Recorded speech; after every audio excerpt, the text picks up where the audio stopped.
The violent display of convulsions lasted longer than I anticipated. With my boots propped upon the table, I remember watching beads of wax roll down the candle, marking time between the victim's spasms. The brothel room was sparse, and the bed in the corner remained undisturbed. I had assumed the role of temptress that evening, but delivered a different climax. I savoured the fear on my victim's face as much as my own unlaced mead. The sweetness of both danced on my palate. His repulsive gagging, however, I endured with patience. My target focused upon me, and his hand shook, reaching out to a misplaced plea for aid.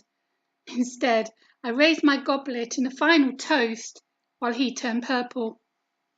He glanced towards his spilled glass and then studied my face with new understanding. With his last remnants of life, he pieced together what I had done. Those little moments made the act so delicious, and his body collapsed upon the floor. I added one more success to my mental tally. Murder just never got old.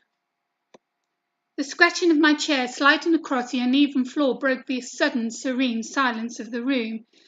Driven by curiosity, my boots echoed with each step towards my victim. The man's eyes contained a lingering remnant of vibrancy despite the departure of their soul. White froth percolated around his open mouth, overflowing the earth to trail down his neck. It was not an honourable death, but my client had paid for certainty, not dignity. Curious, I examined the large ruby on the victim's pointed finger, which matched the client's description. An ornate setting with a coat of arms on one side of the gem and a mare's head on the opposite. The worked piece of silver did not seem important enough to procure my service, but as a professional I did not ask for justification, only payment. Material significance so often motivated patrons to fill my coffers. I recognised the inherent sin, but I never judged a client's reason. I was not qualified to cast the first stone. I did admire my victim. After all, he was a fellow criminal. I believed his talents as a thief must have been remarkable to pilfer the ring unnoticed from the finger of its owner. I often boasted my own sleight of hand, but admittedly I could not accomplish such a feat, though, in my defence, assassin clearly trumped thief. After donning the black leather gloves concealed with the lacings of my bodice, I returned to business. I pushed the tipped chair out of the way and pulled on the ring, but my motion abruptly halted. Caught at the knuckle, the gem did not budge. I stared at its limp hand, dumbfounded, before a flame of focus burst through my body. How I craved and savoured that rush. The high and the feeling of power motivated my ghastly craft all these years. Despite the stress, I never lost control of my emotions on the job.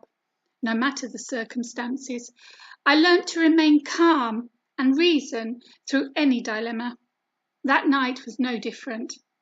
Grabbing the corpse's wrist in one hand, I pulled on the metal band with all my strength. Still, the damn ring did not move, even with my heel braced against his chest. But through the sound of my grunting, an unexpected scratching of a nearby rat interrupted my efforts. The rodent stood tall on his hind legs, observing the entertainment outside the hole in the floorboard. What else could I do except laugh in amusement?